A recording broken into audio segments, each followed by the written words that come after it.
This week, I get to walk my talk on healing injuries because last week I pulled my back out. So, the steps that I'm taking to heal my low back injury coming up next.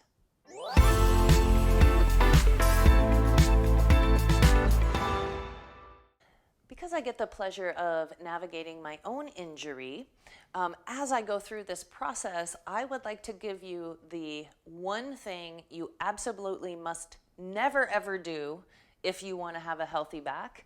And then I'm going to give you the top three things you must do if you get an injury or a pull or a strain in your low back, the three things you absolutely must do immediately. Okay, so let's unpack this. Yep, totally tweaked my back last week, doing exactly the thing that I tell everyone never to do. So here's what I did.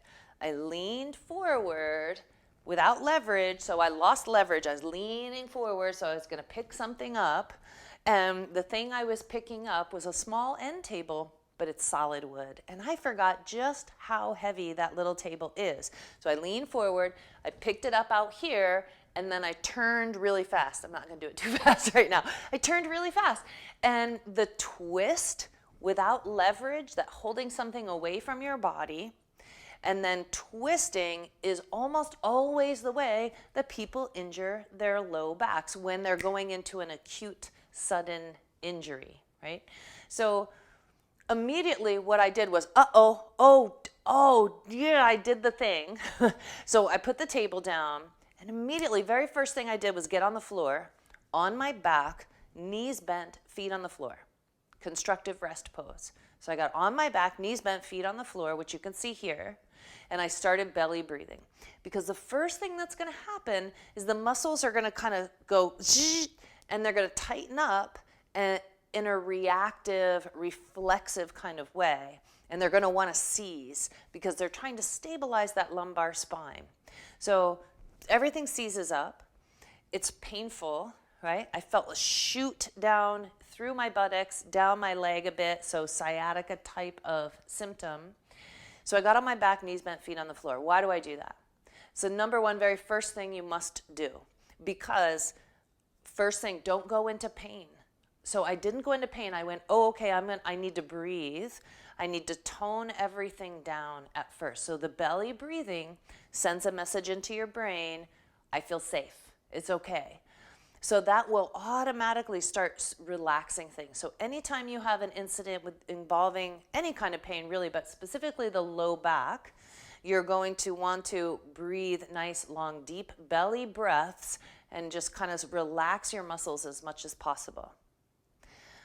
And then part of that belly breathing, laying on the floor in constructive rest, knees pointing up toward the ceiling, feet wide, going into some windshield wipers, just testing. Because the windshield wipers are going to test the flexibility, mobility of the glutes, the flexibility, mobility of the lumbar spine, because as you go into those windshield wipers, you get a little bit of twisting and rotation in the spine. And you always want to do pain-free range of motion. So pain-free range of motion with the windshield wipers, if it starts going, then you just go up to that point and then back off. And if it kind of seizes for a moment, go back to knees up, feet bent, knees bent, feet on the floor, and just do some belly breaths. And then try it again. You must not stop moving. Okay, you must not stop moving. I didn't stop moving. I immediately got on the floor and did specific movements to let my body know that it was going to be okay, right? So first step, get on the floor, knees bent, feet on the floor. Second step is to protect your back when you're picking things up, when you're moving around. You want to do a little bit of glute strengthening and a little bit of mobility, front, back, and side to side, okay? So when you're picking things up off the floor, when you have an injured back, you can refer here to this video where it's like how to pick things up off the floor when you have low back pain, and so that you don't injure it more. And I used this way of picking stuff up off the floor. I've been using that for this week now since I tweaked my back. And I'm moving pretty well.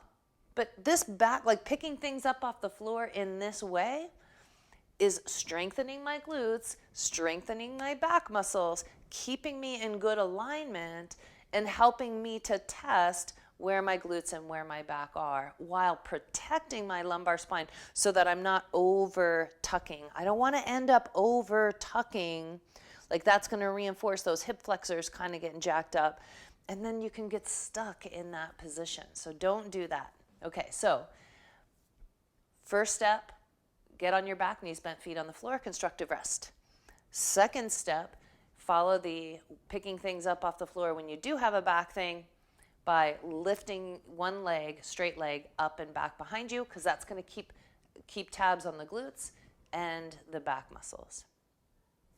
And then the third piece is to make sure that you're doing different kinds of movement, to take regular movement breaks, take long walks, keep everything moving together, especially not just isolating, but moving together with walking, with little squats, with movement. So everything involves movement.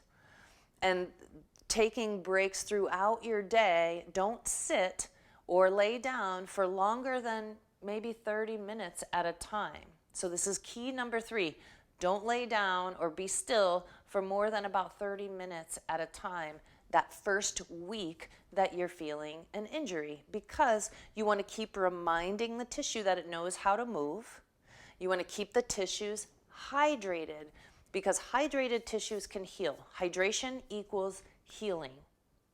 If the tissues get stuck and dry, they're going to lock in that tension, and then if there are any tears, those little cells of repair won't be able to swim their way to that tissue and make scar tissue or fill in the place that got torn because it's dry, right? Imagine these cells of repair or fibroblasts, they have to swim, they have to get there. And so if they're in a boat, but the channel's dry, right, they won't be able to get there. So you have to keep moving to keep hydration and to keep reminding the muscles that, hey, it's going to be okay. We want to keep moving, right? We want to keep moving. You want to keep reminding, or else that tension, that pain pattern gets embedded and stuck. Hey, before you go, check the link below, grab your free ebook, lots of super helpful information to support you on your back healing journey.